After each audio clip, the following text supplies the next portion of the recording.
temps de la table ronde pour continuer. On pourrait presque partir uniquement de vos questions pour animer cette table ronde. Je vais demander à Arnaud Calica, Sébastien Habis et Franck Galland de nous rejoindre.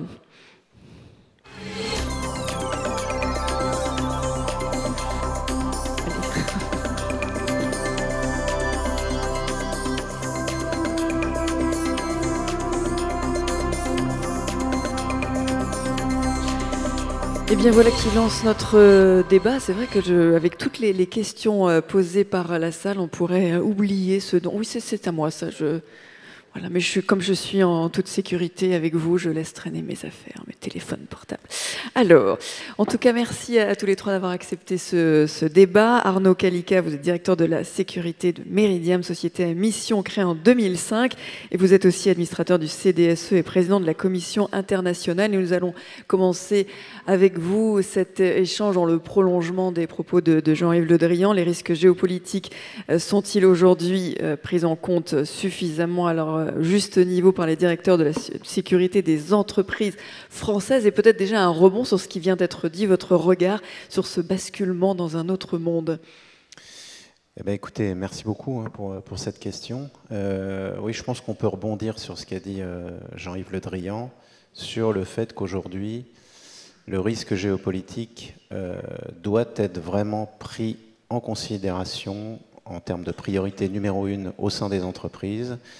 Et il ne faut plus que ce soit seulement un risque géopolitique lié au risque assurantiel, à la sécurité des expatriés, etc., mais que ça soit vraiment quelque chose qui soit vraiment travaillé en interne avec une acculturation au sein de l'entreprise à la tradition géopolitique, aux grandes écoles, aux grandes théories et en fait aux perceptions. Je voudrais rebondir sur ce qu'a dit aussi l'ancien ministre.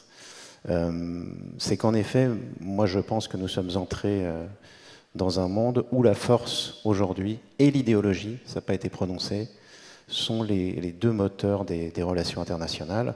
Alors il y a des grands ensembles, hein, la Russie, il y a tous ces États-systèmes, la Chine, mais également des États d'Amérique latine et pas seulement, qui ont besoin pour exister de développer la théorie de ce qu'ils appellent l'ennemi objectif, et ils ont besoin de cet ennemi pour survivre. Ça c'est le premier point. Le deuxième point, également en rebond, comme vous me le demandiez, je pense que nous vivons également dans un monde, et ça on le vit dans nos entreprises au quotidien, où la vitesse est un facteur extrêmement important et très déstabilisant. Cette vitesse, d'une certaine façon, rend aveugle toutes les initiatives qui sont liées à la prospective. Et je dirais que la vitesse rend aveugle la prospective, qui fait qu'aujourd'hui, on crée un petit peu des cellules pour anticiper à 2 ans, à 3 ans. Moi, dans une vie antérieure, j'étais dans un bureau où on faisait des prospectives à 2050. Bon, finalement, on s'est bien trompé. On n'a pas vu l'Ukraine, on n'avait pas vu la Crimée, on n'a pas vu l'Ukraine. On les avait vus, mais on n'avait pas voulu y croire, ce qui est peut-être un peu différent. On n'a pas vu la Syrie. Je me souviens d'un débat la veille de l'invasion de la Russie en Ukraine avec un plateau d'experts. Personne n'y croyait la veille. Personne n'y croyait. Certains avaient peut-être des signaux faibles, des éléments, mais finalement, c'était au-delà de ce qu'on pouvait penser. Et on a eu tort. Donc je pense qu'en effet, le risque géopolitique aujourd'hui est un risque central au sein des entreprises dans le cadre de leur développement international. Et je pense que ça va aller en s'accroissant. Donc il faut de l'expertise géopolitique dans les entreprises. Et de l'humilité aussi, parce qu'on ne peut pas tout prévoir, c'est ça en fait. Beaucoup d'humilité. Oui, c'est ça c'est un maître mot. Donc il y a effectivement un contexte de mondialisation conflictuelle. Ça veut dire que bon, il y a de l'humilité, il y a cette anticipation des risques. On n'a pas parlé de l'Afrique d'ailleurs. J'avais des questions sur la situation en Afrique, qui est aussi une situation pour la France importante. Là aussi, c'est difficile de prévoir l'avenir sur ce continent. On ne peut pas prévoir l'avenir sur aucun continent. L'Afrique en particulier, c'est d'autant plus complexe que nous arrivons sur un continent avec certains tropismes. Nous avons des idées, on a le sentiment de bien connaître ce continent parce qu'on y a construit des choses, on y a développé des projets, on y avait une politique extrêmement bien perçue. Alors qu'aujourd'hui, pour rejoindre la formule du basculement, qui est peut-être un mot très fort, mais en tout cas, on vit dans un monde où le vent souffle différemment. Le vent souffle différemment. On le voit quand vous vous rendez à Dakar, quand vous vous rendez même à Addis Abeba, quel que soit le lieu où vous allez en Afrique, et mes collègues le savent bien mieux que moi, eh bien, nos interlocuteurs veulent parler géopolitique, parlent de la position de la France, des concurrents. Il n'y a pas que la Russie et la Chine, il y a aussi le Brésil, il y a même Israël aussi, qui développe beaucoup de projets économiques en Afrique. Donc ces concurrents sont partout et il faut en avoir conscience. Et pour ça, il faut travailler également sur la partie culturelle, géopolitique, avant tout développement de projets. Les enjeux liés aux ressources naturelles, pour faire le lien aussi, sont importantes. Comment anticiper ces enjeux-là ? Alors, nous, ce qu'on fait chez Meridiam, c'est que dès l'origine, dès même l'idée d'un développement de projet ou d'une réponse à un appel d'offres, on va tout de suite avoir une approche culturelle et géopolitique, donc au sens vraiment le plus large possible, qui va prendre en compte aussi les besoins de la population, les besoins en ressources. C'est ça, la société à mission, c'est qu'on investit pour créer de l'impact social et environnemental. Donc nécessairement, ces enjeux doivent être pris en compte. Merci bien. Franck Galland, à vos côtés, vous êtes chercheur associé à la Fondation pour la recherche stratégique. Vous êtes spécialiste des questions sécuritaires liées aux ressources en eau et donc vous avez cette vision aussi très globale sur la géopolitique. Vous dirigez ES2, c'est un cabinet d'ingénierie conseil spécialisé en résilience urbaine et vous avez créé le poste de directeur de la sûreté de Suez que vous avez occupé de 2004 à 2010. Votre dernier ouvrage est donc paru en mars 2021, Guerre et eau. L'eau, un enjeu stratégique des conflits modernes.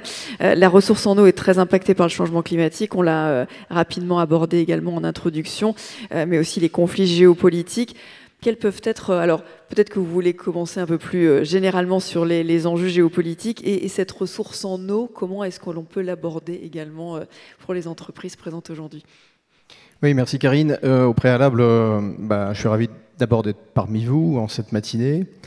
Je remercie Cédric Lewandowski, votre président, de son aimable invitation.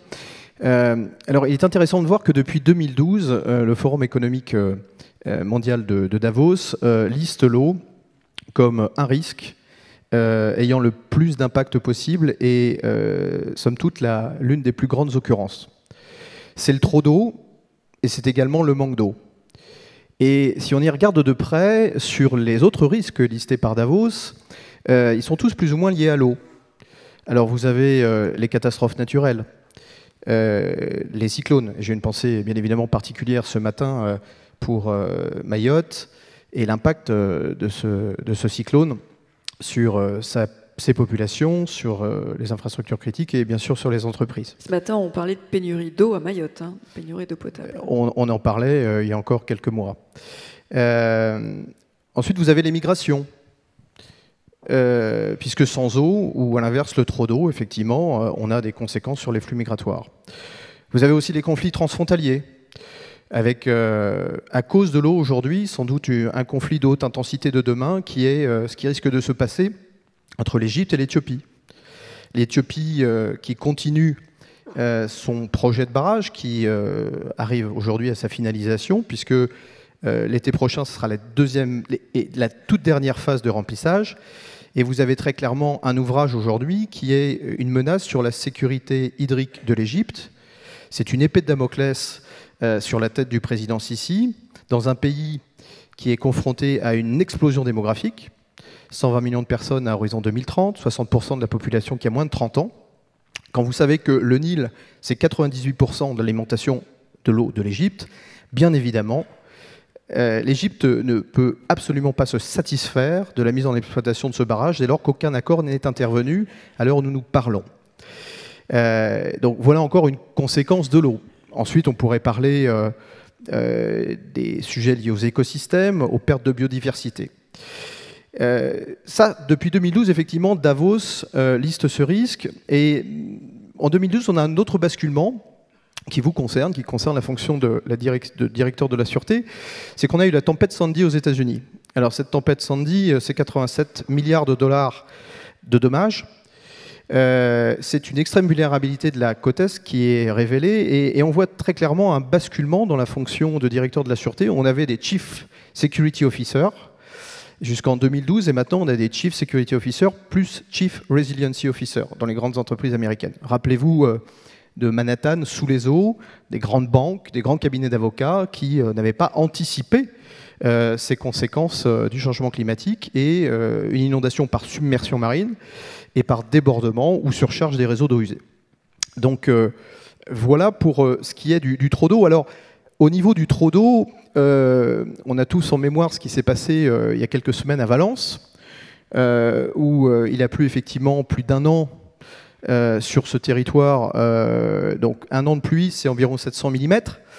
Mais j'allais dire, malheureusement, ce sont des choses tout à fait normales. Normales, puisque ce sont des événements méditerranéens qui se produisent en octobre. On appelle ça de plus en plus d'ailleurs des Medcanes, des Mediterranean Hurricanes. Et ces événements sont amenés à se reproduire, d'après les climatologues, de plus en plus régulièrement. C'est-à-dire où il est capable de pleuvoir 6 mois de pluie en 6 heures. À Valence, il a plu 152 mm en moins d'1 heure. Et effectivement, plus d'1 an de pluie. Mais c'est ce qui est arrivé encore 3 ans plus tôt sur l'arrière-pays niçois. L'arrière-pays niçois, il n'avait jamais autant plu dans une commune française, dans une région française du bassin méditerranéen, depuis les relevés, effectivement, d'inondations. Plus d'1 an de pluie avec des conséquences énormes, puisque par exemple la régie Côte d'Azur, qui est en charge de l'eau et de l'assainissement de la métropole de Nice, a perdu 200 km de réseau par exemple. 7 ouvrages essentiels à l'alimentation en eau et 8 à l'assainissement. Et 5 mois de reconstruction, un préfet nommé, un préfet qu'on a appelé Tempête d'ailleurs, puisque de plus en plus il va falloir que nos préfets aient ce type de spécialisation. C'est trop d'eau, nous allons en avoir de plus en plus, et ça va impacter vos activités jusque dans des contrées très lointaines où on ne s'y attend absolument pas. Regardez ce qui s'est passé en avril 2024 à Dubaï, aux Émirats, et au-delà de ça à Bahreïn, on a eu 250 mm d'eau, de pluie. C'est 2 fois une pluviométrie annuelle. Et effectivement, Dubaï paralysé, son aéroport sous 50, 60, 70 cm d'eau. Voilà l'impact que ça peut avoir sur vos activités. Donc ça, c'est le trop d'eau. Et puis à l'inverse, vous avez le manque d'eau. Et là, sur le manque d'eau, j'attire votre attention que vous, entreprise, vous allez être de plus en plus contestés sur vos projets de développement, dès lors que vos projets risquent ou vont avoir lieu dans des zones soumises à extrême stress hydrique. Alors, qu'est-ce que c'est dans notre monde de stress hydrique? C'est moins de 1000 m3 d'eau par habitant et par an en termes de ressources en eau renouvelable. Rassurez-vous, en France, on est à 3200 environ. Mais ce stress hydrique, il s'exprime, à mon sens, sur une grande diagonale qui part de Tanger et qui va jusqu'à Pékin. Alors, cette grande diagonale passe par, effectivement, le Maroc, et je vais y revenir, traverse l'Afrique du Nord, la bande saharo-sahélienne, le Proche Moyen-Orient, l'Inde et la Chine. La diagonale de la soif. Oui, j'appelle ça la diagonale de la soif, parce que c'est effectivement éminemment parlant. Alors, si on parle du Maroc tout à l'heure, il est intéressant de voir dans ce pays où Hubert Lyotet, premier résident général du Maroc, avait cette formule extraordinaire « gouverner, c'est pleuvoir ». Eh bien, dans ce pays, le modèle de sécurisation hydrique conçu par Sa Majesté Hassan II est en train malheureusement de voler en éclats, faute de pluie. Donc son fils, Sa Majesté Mohamed VI, se lance à corps perdu dans le dessalement. Des annonces ont été faites notamment lors de la venue du président Macron il y a quelques semaines à Rabat. La France va construire, Veolia va construire la plus grande station de dessalement d'Afrique. C'est 800 000 m3 jour, c'est 4 fois celle de Barcelone, par exemple. Pourquoi? Parce que le Maroc n'a plus de choix, il ne pleut plus. Ou quand il pleut trop, et les sols sont absolument dans l'incapacité d'absorber. Donc voilà typiquement un pays le plus à l'ouest. Et puis, si on va le plus à l'est, c'est Pékin, par exemple. Je vous parlais de ce niveau de stress à Pékin. L'une des grandes vulnérabilités de la Chine aujourd'hui, c'est son manque d'eau. Les infrastructures construites, notamment de transfert du fleuve bleu vers le nord, vers le fleuve jaune, où là c'est des milliards, c'est 40 milliards par exemple, investis par la Chine pour permettre ce transfert massif sur une route centrale qu'on appelle le Grand Aqueduc, ça ne suffit plus. Pourquoi? Parce qu'en 2022, nous connaissions en France le prix de la raréfaction de la ressource. Souvenez-vous de la Loire qui était à sec. On a eu 1260 cours d'eau et rivières à sec en France. On a eu plus de 1000 communes qui ont manqué d'eau, eh bien la Chine connaissait exactement la même chose et s'est rendu compte que son modèle n'était absolument plus viable. Et donc, elle aussi se lance à corps perdu dans le dessalement. Alors, j'ai une mauvaise nouvelle pour les entreprises françaises leaders dans le domaine du dessalement, c'est que la Chine va forcément essayer de savoir très rapidement comment on peut s'affirmer comme leader dans le domaine du dessalement. Donc, derrière, on va aller chercher de l'information où elle se trouve. Et aujourd'hui, le dessalement, c'est 1,5% des capacités de production d'eau potable en Chine. Et l'ordre a été donné d'aller à corps perdu sur cette technologie, comme sur la réutilisation des eaux usées. Pourquoi ? Parce que la Chine n'a plus d'autre choix. Donc ça veut dire quoi quand on est une entreprise française qui intervient dans cette grande diagonale de la soif? C'est-à-dire que vous allez devoir anticiper vos projets industriels sur la thématique du manque d'eau. C'est-à-dire que vous allez devoir vous-même implémenter des modules de réutilisation des eaux usées, de dessalement. Vous allez devoir faire preuve de sobriété, parce que si vous ne le faites pas, et je terminerai par là, vous allez être très très contesté. Alors nous, ce qui nous inquiète beaucoup dans le domaine de l'eau, c'est qu'on voit arriver des gens qui s'intéressaient à Notre-Dame-des-Landes, qui s'intéressaient au contournement autoroutier de Rouen, au tunnel amenant vers Turin. Et ces gens-là, depuis 3-4 ans, viennent sur l'eau. Ils viennent sur l'eau en contestant tout projet qui est jugé très dispendieux en eau. Alors ces projets, vous en avez entendu parler, c'est par exemple les bassines à Sivins. Sivins 1, vous avez adoré. Vous avez adoré également Sivins 2, avec le 25 mars 2023, quand même 47 gendarmes touchés par ce qu'on peut exprimer comme une contestation de très haute intensité. Aujourd'hui, en France comme ailleurs, vous avez une usine Tesla à Berlin qui a été éminemment contestée et qui est obligée d'arrêter ses projets. Aujourd'hui, on voit ST Microelectronics sur Grenoble. C'est 20% des volumes d'eau mis en distribution sur l'agglomération grenobloise. Pourquoi ? Parce que pour faire des puces, il faut de l'eau ultra pure. Eh bien, on a des collectifs, effectivement, qui s'expriment contre toute extension de ces usines. Demain, on aura un problème sur la raffinerie de Total à Donges. C'est 17% aujourd'hui du carburant des Français. Cette raffinerie, elle est stratégique, mais elle pompe 4 millions de mètres cubes dans une nappe phréatique. Et donc forcément, vous avez des gens qui contestent ça, et je terminerai en les nommant, puisque ce sont Soulèvement de la Terre, Extinction Rébellion, Nobasaran. Donc Nobasaran, c'est des collectifs anti-bassines, avec de nombreuses succursales. Donc le monde de l'eau potable est confronté à ça, et encore une fois, c'est nouveau, et vous allez être confronté à ça en tant qu'entreprise désireuse de développer vos projets, et c'est bien normal, dans des zones soumises à stress hydrique, sans compter toutes les réglementations que l'État, que les États, si vous allez développer des projets en Italie du Nord demain matin, vous aurez forcément, vis-à-vis de l'État italien, un certain nombre de réglementations, d'obligations qui vous imposeront des limitations de consommation d'eau. Donc la guerre de l'eau au niveau territorial, au niveau géopolitique de façon plus large, en tout cas l'eau au cœur.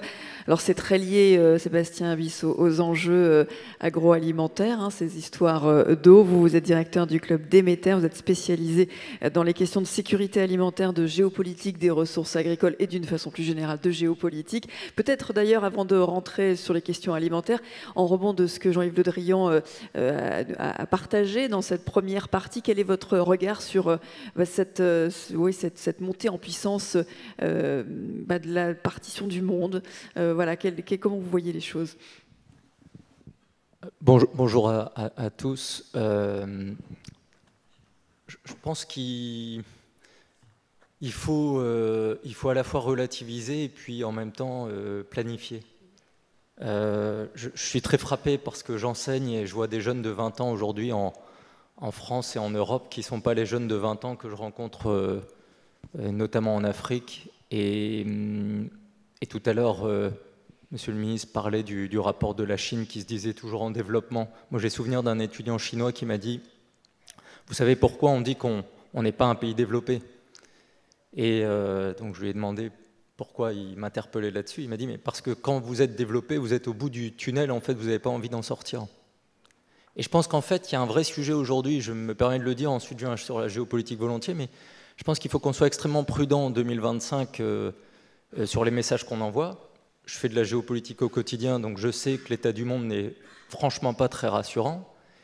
Mais j'attire quand même l'attention en Europe sur le fait qu'en 2025, il faut qu'on donne la niaque aux jeunes d'aller faire ce siècle. Et de penser à 2050 quand, dans quelques jours, on va fêter la fin de ce premier quart de siècle. On peut tous être nostalgiques de 2000 ou du monde d'avant, mais en fait, on doit aller de l'avant. Et je pense qu'il y a vraiment un sujet sur les états d'esprit en Europe. On a le droit d'être lucide stratégiquement. Moi, mon quotidien, c'est d'être lucide sur l'état du monde. Je suis le sujet de l'eau. Je souscris à 2000% à tout ce qui a été dit. On pourrait même être encore plus chrysogène et inquiet. Mais si vous voulez encore avoir des gens dans vos entreprises qui bossent en Europe et ailleurs, si vous voulez encore avoir des entreprises qui ont le droit d'opérer et qui contrent quand même l'idée que certains véhiculent dans ces mouvements ultra contestataires, qu'en fait, l'avenir du monde, c'est de tuer le monde et de faire un peu tabula rasa et de repartir de zéro. Donc, pour contrer ces visions extrémistes, je pense qu'il faut garder un équilibre de diagnostic stratégique sur lequel nous nous situons aujourd'hui. Il faut que des jeunes de 20 ans en Europe entendent autre chose, si possible, que la musique qui a été quand même principalement jouée depuis 10-15 ans, qui était de leur dire « vous allez moins bien vivre que vos parents et vous allez crever de chaud dans 30 ans ». Moi, j'attire l'attention là-dessus parce que je vois trop de jeunes aujourd'hui, en Europe et en France, démotivés. Baisser les bras, oui. Baisser les bras, inquiets, ça a été dit, Arnaud l'a mentionné, c'est extrêmement dur de se projeter dans le monde dans lequel on est aujourd'hui. L'accélération nous rend myopes. Mais nous avons... par conséquent, je crois, une responsabilité vis-à-vis de ces jeunes. C'est-à-dire que si à 20 ans, votre projet principal, c'est de rester sous la couette le lendemain matin, parce qu'en gros, vous êtes inquiet de tout, et on vous a seriné pendant des années que vous allez droit au mur, moi je pense que si j'avais 20 ans aujourd'hui, je serais peut-être pas loin de penser ça aussi. Donc ça m'interpelle beaucoup. Je crois que les états d'esprit, la création de confiance, l'audace d'entreprendre, ce sont des choses qu'il faut véhiculer malgré une complexité du monde. Alors la complexité du monde, moi actuellement je suis en train de préparer mon prochain livre sur ce sujet, j'appelle ça le temps géopolitique des hippopotames. Pourquoi les hippopotames ? Parce qu'on a eu un temps papillon avec l'idée excessive d'un village planétaire, où en quelques semaines, quelques mois, des événements pouvaient impacter d'autres secteurs, d'autres pays. On a eu un temps, avec la sino-mondialisation, on a eu un temps un peu pachyderme chinois dans une planète de porcelaine. C'est-à-dire qu'on a vu la Chine monter en puissance et en même temps on a pris en parallèle conscience des limites planétaires. Le temps des hippopotames qu'a créé le Covid et tout ce qui a été déjà décrit depuis ce matin, finalement si on le résume, moi je le formule ainsi, c'est que l'hippopotame, il est féroce, beaucoup plus féroce que la plupart des animaux. Il est véloce. Arnaud a mentionné les accélérations, monsieur le ministre l'a évoqué, Cédric Lewandowski aussi a insisté sur l'accélération, ces basculements, cet affolement. Et l'hippopotame, troisièmement, il est polygame. Ce qu'on dit diplomatiquement aujourd'hui de multi-alignement. Mais le multi-alignement, c'est de la polygamie. Et la polygamie, Trump la pratique parfaitement. C'est de la politique étrangère transactionnelle. C'est le fait d'assumer, d'avoir plein de relations sans se cacher, de l'assumer, ce qui pose plein de questions. Cette polygamie, elle doit nous interroger parce qu'évidemment, nous, Européens, nous avons des valeurs qui parfois heurtent ce concept de polygamie. Et je pense que si on force un peu le trait, moi c'est comme ça que je le dessine dans l'essai que je prépare, c'est-à-dire que finalement, nous avons des enjeux globaux, l'eau, les questions alimentaires, plein de sujets sont des problématiques globales, le climat, qui appelleraient a priori plus de réponses multilatérales. Or, ce qui se passe avec le Covid, c'est qu'on n'a pas relocalisé les productions et les économies, on a relocalisé les états d'esprit. Et donc, en fait, ce qui se passe depuis 4-5 ans, c'est que la course en solitaire s'intensifie, et ce n'est pas que le meilleur gagne, c'est que le plus fort l'emporte. Premier arrivé, premier servi, etc., etc.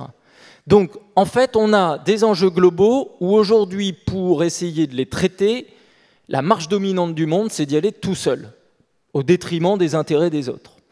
Deuxièmement, nous avons une difficulté, et là je pense vraiment à nous, Européens, nous défendons le multilatéralisme, mais finalement on a du mal à accepter la multipolarité du monde. On pense encore être au centre. Moi je reviens d'un grand colloque de géopolitique en Afrique sur le sol marocain.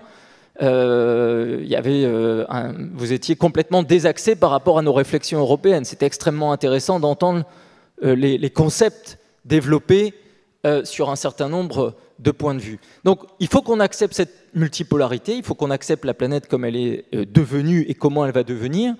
Et en fait, si je force un peu le trait, c'est-à-dire qu'il faut regarder dans le contexte dans lequel on est, ce que j'appelle la multi-hypopolarité, qui appelle a priori une hypoplomatie pour contrer les grands enjeux communs et faire en sorte de réduire les risques, en public, en privé, entreprise, État, ONG, si tout le monde était un peu lucide et solidaire, l'idée c'est quand même, là, c'est pas une question de couleur politique, c'est une question, vous êtes État, vous êtes entreprise, vous êtes ONG, vu l'ampleur et la complexité des défis, il faudrait plutôt se donner la main et arrêter de perdre du temps à faire des polémiques. Or, en fait, ce qui se passe, c'est que nous sommes dans un moment où on souffre d'hypopothermie inversée.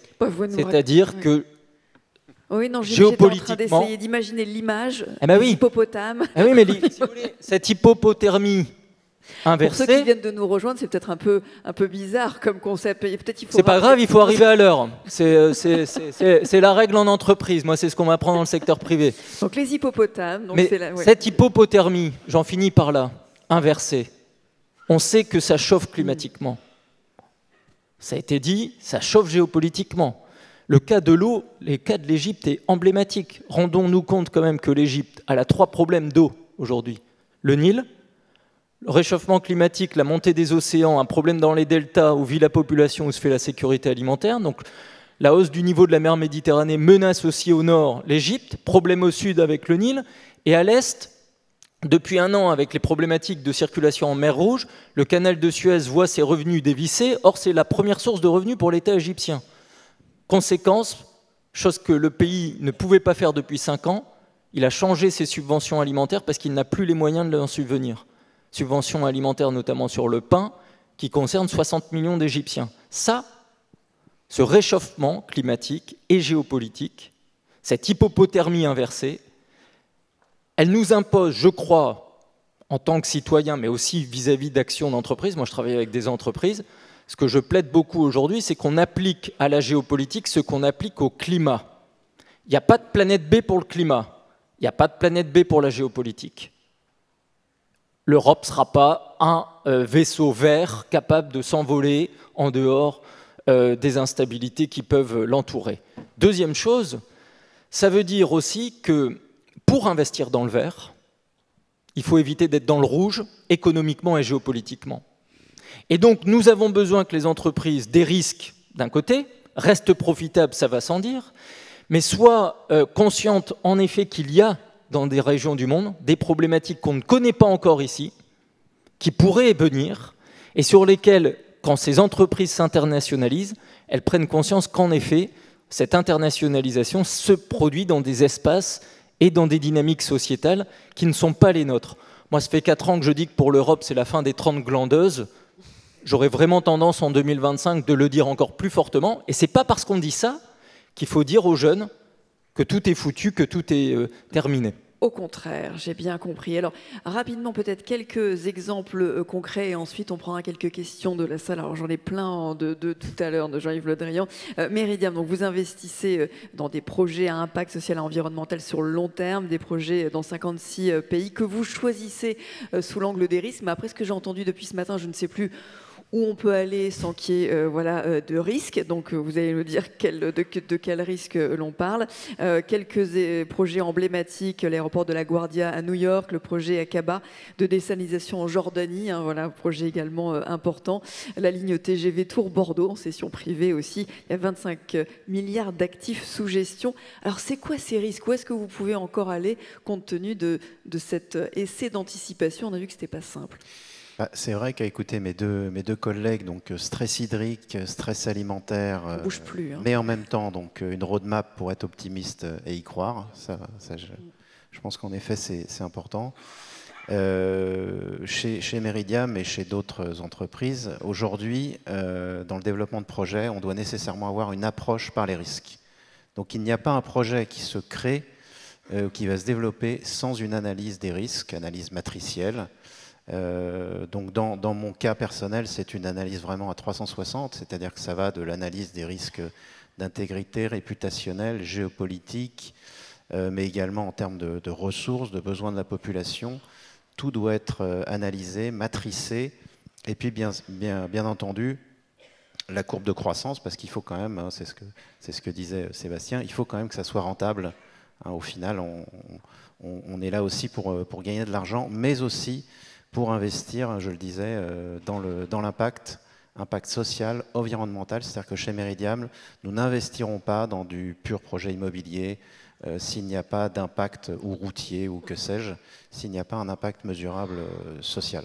Donc à cet égard, on se fait violence, on se fait auditer par des cabinets d'audit spécialisés dans ces domaines, qui vont sur chaque projet nous donner une note. Alors parfois on a des bonnes notes, parfois des mauvaises notes, et on essaie de progresser, de travailler ensemble. Donc il y a des pays dans lesquels on ne va pas, c'était votre question. Donc ça, ce sont, puisque Meridiam est une société régulée par l'AMF et la SEC aux États-Unis, on ne peut pas aller sur les pays qui sont sous sanction. Donc ça supprime déjà certains pays que vous connaissez. Et puis nous n'irons pas non plus sur les pays en guerre. Alors dans le cas de la Jordanie, vous me direz qu'il y a des risques en termes d'environnement, mais la Jordanie, le ministre Le Drian l'a rappelé, est un pays du long terme, un pays stable à ce stade, avec beaucoup de besoins en infrastructure, et nous y sommes avec un attelage français, c'est une fierté. Il y a Suez, il y a Vinci notamment, et l'idée c'est de construire ce dont parlait Franck, une entreprise de dessalement pour fournir à la fois les villages et Amman, parce qu'il n'y a plus d'eau. Là, il n'y a pas assez d'eau en Jordanie. Donc le sujet est éminemment également politique, donc il faut évidemment dérisquer sur la partie politique. Et nous, on ne s'interdit pas, donc bien entendu, on va travailler avec tout un tas de sociétés, on en a parlé tout à l'heure d'intelligence stratégique. Des think tanks, des chercheurs aussi locaux, hein, c'est important dans les pays. Très important, ça j'insiste pour mes collègues, les chercheurs et les think tanks locaux, ne pas avoir peur d'aller frapper à la porte des universités. Il y a des chercheurs de grande qualité, plutôt que de traiter ça seulement au niveau parisien. Voilà. Il faut vraiment aller sur place, faire du terrain et avoir les ressentis. Le Quai d'Orsay aussi peut être une ressource? Alors, le Quai d'Orsay, c'est une évidence. Il ne faut pas avoir peur d'aller voir nos institutionnels. On a de la chance d'avoir des diplomates extrêmement qualifiés et qui sont là, en fait, pour nous répondre. Donc, que ça soit... le centre de crise ici est très connu, mais il faut aller aussi aux sous-directions, que ce soit la sous-direction Europe continentale, la sous-direction Afrique, Afrique de l'Ouest, Afrique de l'Est... il y a tout un tas de personnes, de rédacteurs qui sont prêts à nous donner des évaluations. Alors c'est un regard, c'est un éclairage. Également aussi se rendre à la DG Trésor. On n'y pense jamais, mais à Bercy, il y a une DG Trésor extrêmement compétente. Et ne pas seulement aller, bien sûr, sur les ambassades sur place, mais il faut aller frapper, prendre son petit bâton de pèlerin et aller frapper à la porte de nos ministères qui nous répondent vraiment très facilement. Merci beaucoup. Sur la ressource en eau, Franck Galland, très concrètement, comment anticiper les prochains conflits qui pourraient émerger voilà, en se basant sur cette ressource en eau, cette pénurie, alors à la fois pas assez, puis le trop également, hein. Alors, vaste question, mais je crois qu'on a tous une responsabilité, y compris dans cette salle. Moi, je suis assez admiratif du modèle de nos camarades européens néerlandais. Vous savez, la Hollande, ça s'appelle les Pays-Bas, et c'est pas pour rien. En 1953, ils connaissent une inondation majeure qui fait 3500 morts. Ils ont dit plus jamais ça. Donc, d'une crise, ils en ont fait une opportunité.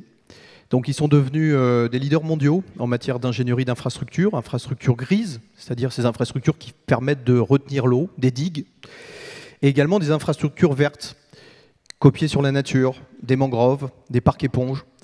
Et aujourd'hui, plus que jamais, les grandes villes mondiales ont besoin de ces solutions d'ingénierie. Donc vous retrouvez l'ingénierie néerlandaise au chevet des grandes villes mondiales. Je vous parlais tout à l'heure de New York et des conséquences de la tempête Sandy.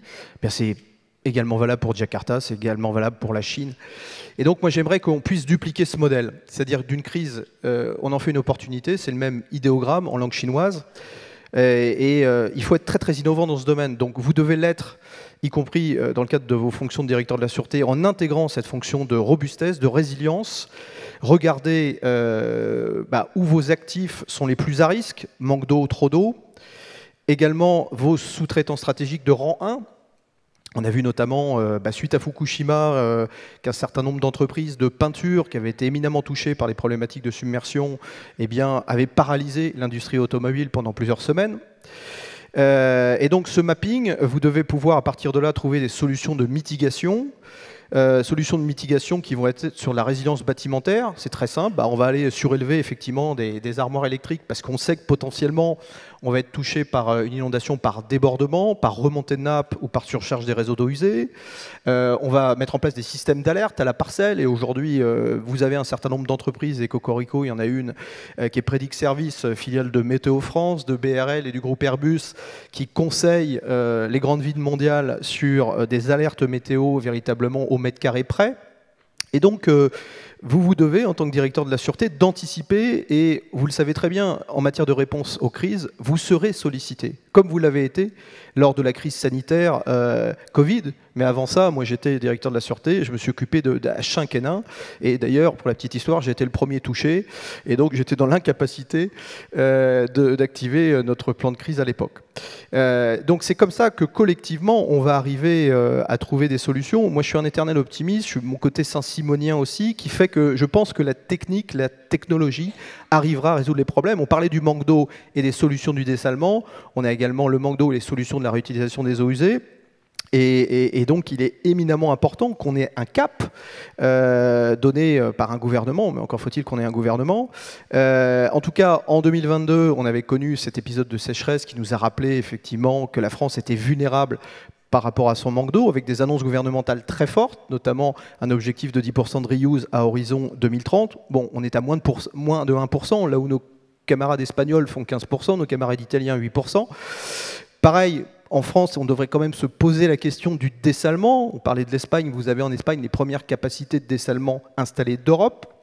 Chez nous, c'est un tabou. L'administration ne veut pas en entendre parler et j'aimerais vraiment que ça soit mis sur la table, ne serait-ce que pour venir au secours de territoires particulièrement vulnérables comme les Pyrénées-Orientales. Donc il faut un cap. L'utilisation des eaux usées aussi, c'est un sujet aussi. J'en ai parlé, le reuse. Donc véritablement, il faut s'inscrire sur ces démarches gouvernementales. Il faut aller s'inspirer des bonnes pratiques de pays étrangers. Je parlais de l'Espagne, je parlais du Maroc. On a énormément à apprendre de la part de pays comme le Maroc qui vivent avec l'aridité depuis le départ, mais en particulier depuis 80 ans avec une explosion des consommations à usage domestique, à usage industriel ou à usage agricole. Et derrière, c'est notre responsabilité entrepreneuriale d'aller vers ces logiques de prévention et ces logiques de robustesse.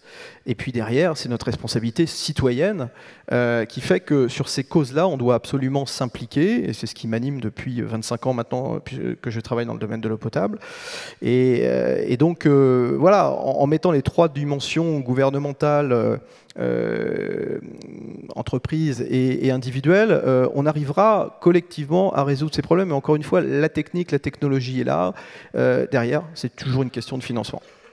Merci beaucoup. Sébastien, comment anticiper ces risques? Quels conseils partager aux entreprises et aux directeurs de la sécurité présents dans cette salle? Pour le dire autrement, je pense qu'il faut appliquer les recettes du climat, parce que le climat est un sujet évidemment non négociable qu'il faut traiter. Mais je voudrais l'illustrer dans les paradoxes, c'est-à-dire qu'il faut à la fois atténuer, ça c'est les enjeux de très long terme. L'atténuation, c'est quoi? C'est éviter l'ingérable.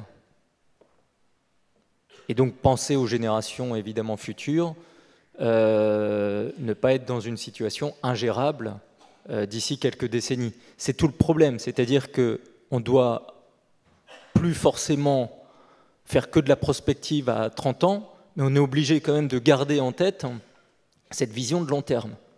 On peut appeler ça de la planification, on peut appeler ça de la prospective appliquée, on peut appeler ça de la dictature. Il y a plein de façons de raisonner sur le long terme. Je force forcément l'expression. Mais le long terme doit rester un sujet.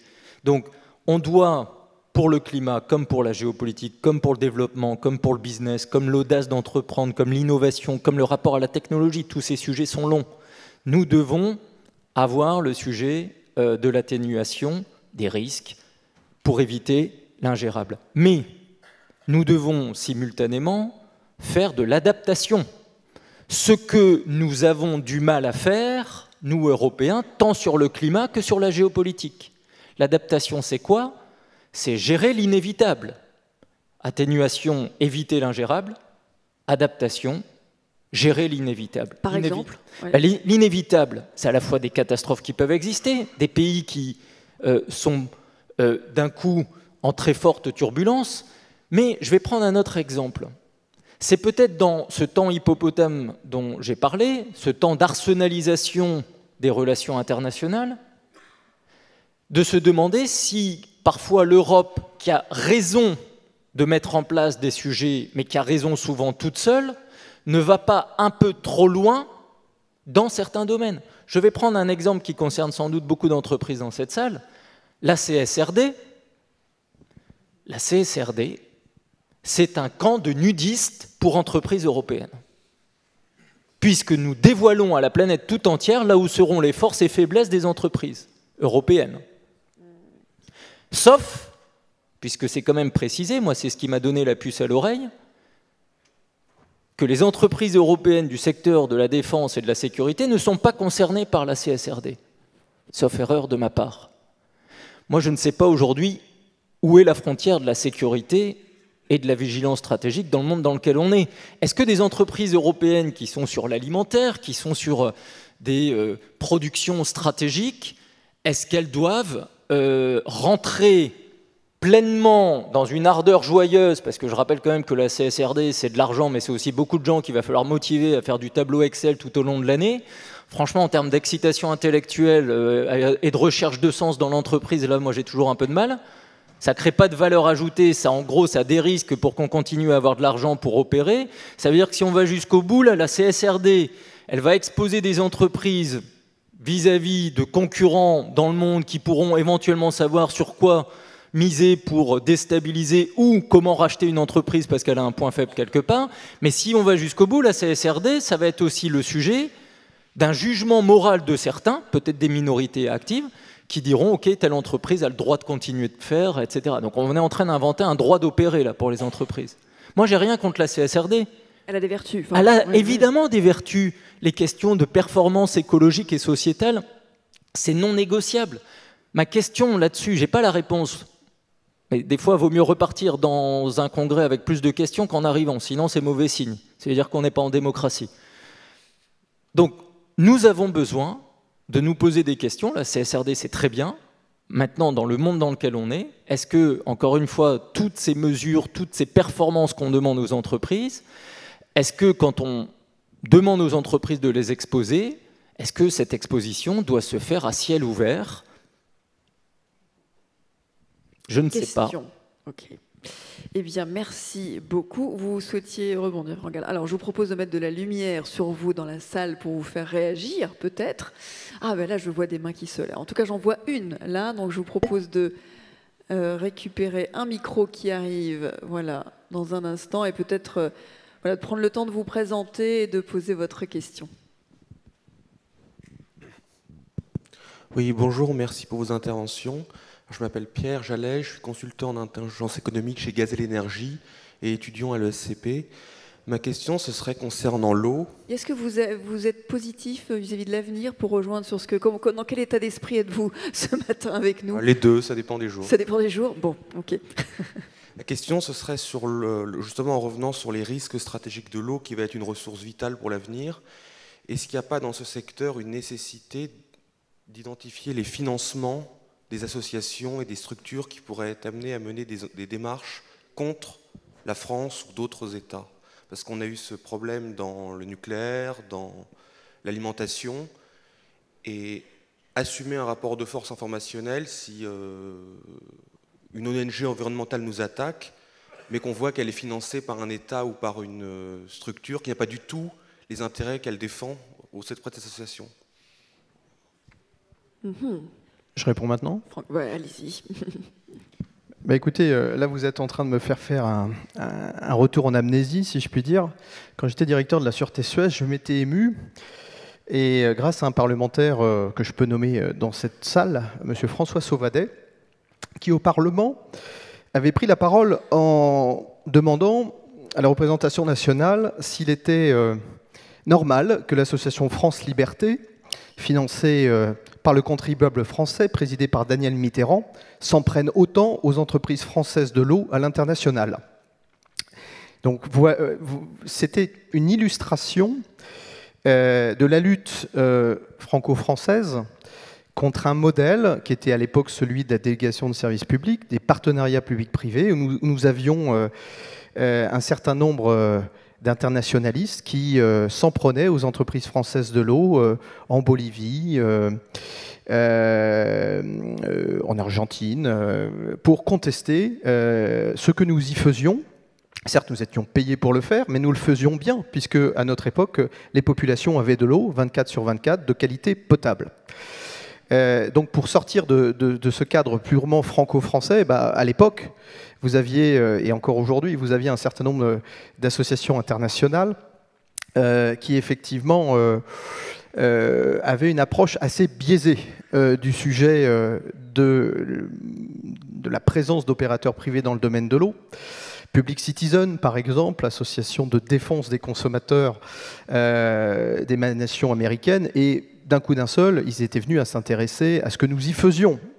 On n'était vraiment absolument pas dans les grands radars, et on les a vus monter en puissance avec une véritable contestation. Pourquoi ? Parce que les entreprises françaises, je dirais de la fin des années 90 jusqu'à 2010, étaient les leaders mondiaux dans ce domaine de la délégation de services publics, encore une fois, auprès des grandes associations internationales. Alors, pour revenir à ce sujet aujourd'hui de la contestation version deuxième quart de siècle, eh bien oui, quand je vois monter en puissance des extinctions rébellions ou des soulèvements de la terre, regardons toujours d'où vient l'argent. Et pourquoi on s'intéresse subitement à ce monde de l'eau? Et pourquoi j'ai un bon camarade de promo, directeur général de l'EDUF, bon, les biscuiteries, il était obligé d'arrêter un de ses projets d'extension parce qu'il a vu arriver une ZAD en Ille-et-Vilaine de gens qui, effectivement, défendaient la ressource. Je suis un fervent défendeur de la ressource en eau, qu'elle soit souterraine, qu'elle soit de surface. Vous ne pouvez pas trouver quelqu'un plus passionné que moi. Mais à un moment donné, il faut laisser les scientifiques et les techniciens parler. On a un vrai problème en France et de manière générale dans notre monde occidental, c'est la restauration de la crédibilité de la parole scientifique et technique. Moi, je suis désolé, quand un expert du BRGM me dit que la technique envisagée va avoir certes un impact sur la ressource, mais que les données de renouvelabilité nous disent que les choses seront quand même un peu incolores, inodores, j'ai plutôt tendance à le croire, comme un préfet de la République le croit. Voilà, le préfet demande à un avis, à un BRGM, à une ARS sur un sujet. Qui sont menacés aujourd'hui. Ah ben oui, très clairement. Menacés déjà verbalement, c'est jamais agréable de se prendre une volée de bois vert dès lors qu'on vient de faire une conférence. Moi, je suis effaré du retour des idéologies. Alors, j'ai pu le connaître, effectivement, fin des années 90, début des années 2000, mais c'est une contestation d'un modèle, la présence des opérateurs privés dans le domaine de l'eau. Et c'est intéressant parce que ça venait beaucoup des États-Unis. Or, vous savez que les États-Unis, encore aujourd'hui première puissance économique de la planète, 96% de leur alimentation en eau est dans les mains du public. 98% de l'assainissement est dans les mains du public. Il n'y a très peu d'opérateurs privés aux États-Unis, dont un qui appartenait à Suez, qui est maintenant Veolia, qui était United Water. Voilà. Et c'est vrai qu'à l'époque, on voyait une initiative très clairement fléchée depuis le Royaume-Uni, depuis les États-Unis. Aujourd'hui, c'est différent. Et je pense que des États comme la Russie, sur la logique aujourd'hui de guerre hybride, peut avoir intérêt à prendre ce type d'association en main pour casser, pour venir paralyser des réseaux essentiels à la vie. Et on voit qu'aujourd'hui, moi je vous invite à lire une traduction en anglais d'un ouvrage qui est un peu passé sous l'écran du radar, qui est sorti à la fin des années 90 par deux colonels chinois qui s'appelle Unrestricted Warfare, la guerre sans limite. Et ces deux officiers vous expliquent que dans le concept de l'armée populaire de libération, on s'en prend à l'infrastructure critique. Alors on va saboter, on va déjà, c'était à la fin des années 90, s'en prendre aux actions cyber, mais on va déstabiliser. Regardez, premier jour des Jeux Olympiques, je me disais ça commence bien, on s'est pris des sectionnements de câbles, Et bravo aux équipes d'Orange, bravo aux équipes d'SNCF Infra, bravo aux services de l'État d'être tombés sur leurs deux jambes le plus rapidement possible. Je dirais que ça commençait assez mal quand même. Bon. Et donc pour revenir à la problématique de l'eau, oui, il faut qu'on s'intéresse au financement d'un certain nombre d'acteurs qui commencent à sortir du bois. Et au-delà de ça, il faut se prémunir. Et les services de l'État nous y aident. Je vous rappelle que l'eau est secteur dit d'importance vitale, que l'assainissement rentre dans le champ d'application de REC, et là, merci à l'Europe qui nous permet de mettre l'assainissement comme le chauffage urbain dans le dispositif REC, parce que pour parler par exemple d'un autre réseau essentiel à la vie qui est le chauffage urbain, regardez dans le corps de doctrine de l'armée russe comment l'infrastructure électrique est ciblée systématiquement, comment le chauffage urbain est ciblé systématiquement. Parce que pour véritablement annihiler le potentiel, le moral des populations, par moins 20 degrés à Kiev, vous coupez le chauffage et vous coupez les lecs, c'est immédiat. Donc l'infrastructure critique aujourd'hui n'est pas exempte de déstabilisation, d'actions indirectes ou directes des États, cela en violation complète, je le rappelle, du droit humanitaire, des conventions de Genève de 1949 et des protocoles additionnels de 1977. Alors, peut-être oui, Arnaud Kalika, on reparlera de ça dans la table ronde de l'après-midi, hein, ce sera aussi la thématique. Non, je crois qu'il n'y a plus de droit. La Russie, elle n'est pas en guerre hybride, elle est en guerre, donc tous les moyens sont permis. Il y a également le colonel Warden qui avait fait des théories sur la destruction des infrastructures, d'abord avant la destruction finale du centre de gravité, pour ceux qui connaissent. Donc ce sont des modes d'action qui sont assez connus, c'est vrai, de détruire d'abord les infrastructures. Moi, je voulais revenir aussi sur la question de monsieur. C'est justement le métier du directeur de la sécurité que justement de s'intéresser à tous ces groupes, Extinction Rébellion, etc. Il faut les monitorer, mais pas seulement les monitorer, vraiment également travailler sur les financements, qu'est-ce qu'il y a derrière, pourquoi ils ont fait ci, pourquoi ils ont fait ça, analyser également les graphes, les tags, etc. Tout ça, ça s'analyse, et c'est ça le métier du directeur de la sécurité aussi. Merci bien. Alors, une question via l'application. Quelle place pour la coopération européenne dans cette gestion de la ressource? On pourrait parler du rôle de la France aussi, mais la place de l'Europe. Peut-être Sébastien Wyss, oui. Peut-être qu'il faut rappeler sur l'eau que c'est le premier aliment consommé de la planète. Donc en effet, quand des agriculteurs stockent de l'eau, en fait, c'est le début de votre sécurité alimentaire. C'est pas la piscine pour eux l'été, aller se reposer. Donc il faut refaire des boucles. En fait, il faut retrouver du bon sens. Qu'est-ce qui est essentiel, qu'est-ce qui est superflu, qu'est-ce qu'on doit produire pour sûr, qu'est-ce qui va être très compliqué de produire avec stabilité dans le monde dans lequel on vient demain, si justement, entre des facteurs climatiques et de la géopolitique par le haut, c'est tendu, et de la géopolitique par le bas, il y a de la déstabilisation, il y a l'envie d'en découdre, avec évidemment des acteurs dont la question du droit et des règles n'est pas du tout le logiciel. Donc en fait, je pense qu'en Europe, nous devons, sur la ressource, quelle qu'elle soit, si on considère qu'il y a des ressources vitales et puis il y a des choses qui ne servent à rien, je dis ça parce qu'on produit beaucoup de choses en Europe qui ne servent à rien. Donc en fait, il y a un vrai sujet. Oui. Non, je le dis parce que moi, travaillant sur les questions agricoles et alimentaires sans en être, je ne suis pas un spécialiste de ces sujets. Je suis très frappé quand on prend ce sujet agricole, alimentaire et l'eau, parce que quand on parle d'eau dans le monde, on parle d'agriculture et de sécurité alimentaire. Et quand je connais bien le dossier, par exemple, du Maroc, et pourquoi le Maroc va dessaler, c'est pour de l'eau potable et de l'irrigation pour les productions agricoles. Ce n'est pas, encore une fois, pour créer plus d'activités touristiques demain. Donc il y aura des choix radicaux, il y a des ajustements brutaux que l'Europe va devoir retrouver et à faire, et je pense qu'il ne faut pas qu'on baisse la garde sur le capacitaire. On voit bien que dans le domaine militaire, le fait d'avoir décéléré sur le capacitaire nous expose aujourd'hui à une fenêtre de vulnérabilité pour quelques années, parce que même si on relance du capacitaire, c'est long. Si on baisse la garde sur de la production agricole en Europe, relancer du capacitaire derrière, productif, mais aussi industriel, c'est long. Si on baisse la garde sur l'eau, les infrastructures, l'entretien de ces infrastructures, derrière, c'est compliqué. Aux États-Unis, on voit qu'une région comme la Californie a des problèmes de stress hydrique qui s'amplifient parce que c'est des infrastructures qui vieillissent depuis plus d'un siècle. Et les coûts d'entretien ou de modernisation sont tels que ça devient des murs beaucoup plus importants que les fameux Himalayas financiers de budget fédéraux aux États-Unis. Aux États-Unis, ça va sans dire. Donc, sur quoi on investit demain ? Et je pense que ça aussi, dans ce qu'on raconte aux jeunes il faut qu'on arrive à expliquer qu'il y a des dépenses qui sont des investissements. Moi, je suis très frappé de voir aujourd'hui qu'on a beaucoup trop de raisonnement en Europe sur le fait qu'on dépense sur ci, on dépense sur ça, on dépense sur ci. Non, il y a des dépenses, ce sont des investissements. L'éducation, c'est un investissement. Dépenser sur l'école et l'éducation, c'est un investissement. Dépenser pour que des agriculteurs puissent produire, c'est un investissement sur la sécurité collective, de moyen long terme. S'ils produisent dans un mois au moment de récolte, c'est notre sécurité alimentaire dans 24 mois. Et Arnaud vient de nous dire que même 3 ans, ça lui semblait lointain. Il y a des métiers aujourd'hui, les questions de l'eau sont complètement là-dessus, tous les métiers que vous faites sur la direction et la surveillance des enjeux sécuritaires dans les entreprises, c'est forcément des métiers du temps long, dans un temps sociétal obnubilé par ce qui s'est passé depuis ce matin. Et donc, en fait, je pense que la première des ressources, et je boucle là-dessus, c'est 1, du bon sens, 2, de l'enthousiasme, parce que c'est quand même la meilleure énergie dans la vie, et 3, à un moment donné, savoir regarder un peu la ligne d'horizon et pas juste être obnubilé. Moi, je rêverais qu'en France, on ait des journaux de l'année prochaine. Là, on lit des journaux du quotidien qui nous parlent de ce qui s'est passé hier. Le lendemain, tous ces sujets qu'on a annoncés comme structurels, ils sont déjà balayés parce qu'on est submergé par des vagues. Et ce n'est pas avec Elon Trump que ça va s'arranger.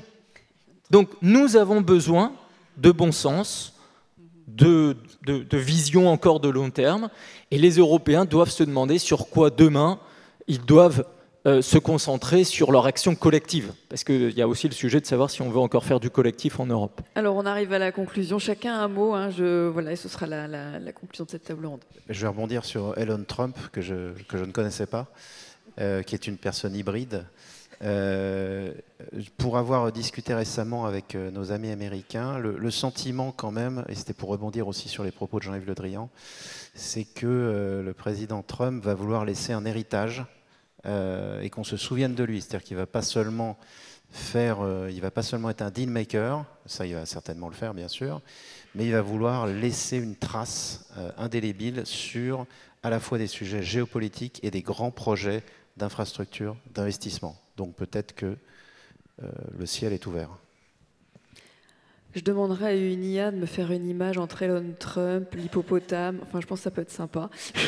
Je suis en train déjà de la construire. Franck Galland, pour terminer. Je pense que l'hippopotame, c'est le nouveau symbole du Parti républicain version Trump maintenant. Non, si on parle de Trump, c'est intéressant parce que faut savoir qu'en 2019, juste avant la phase Covid, Trump s'est profondément impliqué sur un règlement du barrage en Éthiopie. Il avait convoqué Manu Militari, les ambassadeurs d'Égypte, du Soudan et d'Éthiopie à Washington, en disant, bon, en gros, vous ne sortez pas de cette salle, sans accord. Et il n'avait pas demandé au patron du State Department de venir négocier, non, c'était le patron du Trésor américain, Mnuchin, et le patron de la Banque mondiale, Malpass. Parce que pour Trump, résoudre le problème, typiquement un problème transfrontalier lié à l'eau, c'est une affaire de gros sous. Ok, les Égyptiens, vous allez accepter une baisse de débit du Nil en entrée de votre territoire, en échange de quoi on fait un plan Marshall sur l'eau, vous permettant d'avoir des ressources en eau alternatives par la réutilisation des eaux usées par exemple, ou du dessalement. Tout ça va coûter très cher, et nous, entreprises américaines, on peut effectivement faire partie des solutions techniques, technologiques. Donc voilà pour vous donner un peu une idée de ce que Trump nous prépare dans le domaine de l'eau. Donc décidément, il va avoir un agenda bien chargé. Et sur l'Éthiopie, il a quand même abandonné l'Éthiopie, il ne faut pas l'oublier. Il n'y a plus un Américain en Éthiopie, il y a un chargé d'affaires.